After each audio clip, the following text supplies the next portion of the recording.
বিকাশ থেকে আপনি রকেটেও টাকা পাঠাতে পারবেন। কিভাবে পাঠাবেন দেখেন দেখাচ্ছি। চলে যাবেন আপনার ফোনের বিকাশ অ্যাপে। এখানে যাওয়ার পর পাসওয়ার্ড দিয়ে আপনার অ্যাকাউন্টটাকে লগ ইন করে নেবেন। এরপর একটু নিচের দিকে চলে যাবেন। দেখতে পাবেন অন্য অন্য সেবা সমূহ।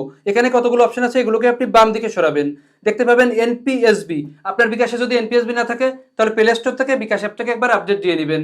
তারপর এখানে এনপিএসবি যে অপশনটা আছে এখানে ক্লিক করবেন। করলে আপনার সামনে এরকম একটা ইন্টারফেস শো করবে। এখানে প্রথমে আছে ব্যাংক অ্যাকাউন্ট 23 ব্যাংক, অর্থাৎ এখান থেকে আপনি 23টা ব্যাংকে টাকা ট্রান্সফার করতে পারবেন। নিচে আছে এমএপিএস অ্যাকাউন্ট, এখান থেকে আপনাকে রকেটে টাকা পাঠাতে হবে। দেন রকেটে টাকা পাঠানোর আগে যে নাম্বারে আপনি টাকাটা পাঠাতে চাচ্ছেন, অর্থাৎ যে রকেট অ্যাকাউন্টে আপনি টাকা পাঠাতে চাচ্ছেন সেটা আপনার বিকাশে সেভ করতে হবে। সেভ করার জন্য নিচে দেখেন আছে বেনিফিশিয়ারি ম্যানেজমেন্ট, এখানে ক্লিক করবেন। আপনার সামনে এরকম একটা পেজ চলে আসবে।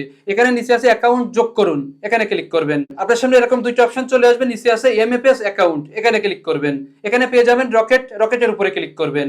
এখন আপনাকে আপনার ফেসটা স্ক্যান করতে হবে, অর্থাৎ আপনার বিকাশ অ্যাকাউন্ট যার এনআইডি কার্ড দিয়ে খোলা আছে তার ফেসটা স্ক্যান করতে হবে। এখানে দেখেন নিচে আছে শুরু করুন এখনই, এখানে ক্লিক করলে আপনার ফোনের ক্যামেরাটা অন হয়ে যাবে। একটা বৃত্তাকার অপশন চলে আসবে, আপনার ফেসটাকে সেই বৃত্তর মধ্যে রাখতে হবে। তারপর নির্দেশনা অনুযায়ী কাজ করতে হবে। উপরে লেখা আসবে, যখন চোখের পলক ফেলতে বলবে তখন আপনি পলক ফেলবেন। উপর নিচ ডানে বামে যেটা করতে বলবে সেটা করে আপনি ফেসটা স্ক্যান করে দিবেন। দেন এখানে যেটা আছে শুরু করুন এখনই, আমি এখানে ক্লিক করছি। দেখতে পাচ্ছেন ক্যামেরাটা কিন্তু অন হয়ে গেছে। দেন এখানে আপনি ফেসটা স্ক্যান করে দিবেন। যদি আপনার ফেস স্ক্যান সফল হয় তাহলে এখানে লিখে আসবে আপনার চেহারা যাচাই সফল হয়েছে। এখন নিচে আছে এগিয়ে যান, এখানে ক্লিক করবেন। আপনার সামনে এরকম একটা পেজ চলে আসবে। এখানে প্রথমে আছে এমএপিএস অ্যাকাউন্ট নাম্বার লিখুন, অর্থাৎ যে রকেট অ্যাকাউন্টে আপনি টাকাটা পাঠাতে চাচ্ছেন সেটা এখানে লিখতে হবে। রকেট অ্যাকাউন্ট নাম্বার কিন্তু ফোন নাম্বারের পরে আরেকটা সংখ্যা বেশি হয়, অর্থাৎ আপনি পুরো নাম্বারটা এখানে লিখবেন। আমি এখানে লিখে দিচ্ছি। এরপর নিচে আছে অ্যাকাউন্ট টাইটেল, এখানে যার নামে রকেট অ্যাকাউন্টটা আছে তার নামটা এখানে লিখে দিবেন। আমি এখানে যার নামে রকেট অ্যাকাউন্টটা আছে তার নামটা লিখে দিচ্ছি। এরপর নিচে আছে এগিয়ে যান, এখানে ক্লিক করবেন। এখন আপনাকে আপনার বিকাশের পিন নাম্বারটা এখানে বসাতে হবে, পিন নাম্বারটা দিয়ে দিবেন। এরপর নিচে আছে পিন কনফার্ম করুন, এখানে ক্লিক করবেন। ক্লিক করলে আপনার সামনে এরকম একটা পেজ চলে আসবে। নিচে দেখেন আছে অ্যাকাউন্ট যোগ করতে ট্যাপ করে ধরে রাখুন, এখানে আপনি ট্যাপ করে ধরে রাখবেন।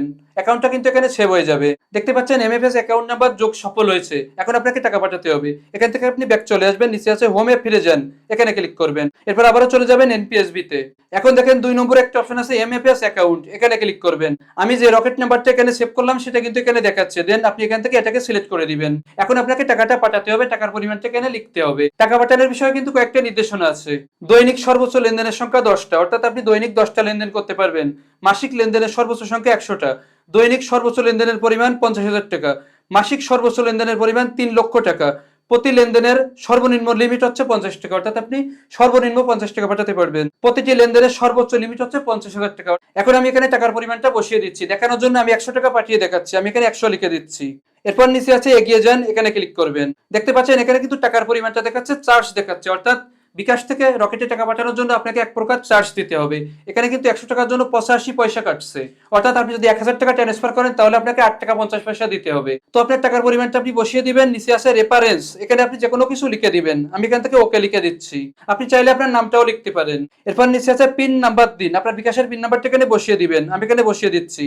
এরপর নিচে আছে পিন কনফার্ম করুন, এখানে ট্যাপ করবেন। আপনার সামনে এরকম একটা পেজ চলে আসবে। নিচে দেখেন আছে এমএপিএস ট্রান্সফার করতে ট্যাপ করে ধরে রাখুন, এখানে ট্যাপ করার সাথে সাথে কিন্তু আপনার টাকাটা ট্রান্সফার হয়ে যাবে। আমি এখানে ট্যাপ করে ধরে রাখছি।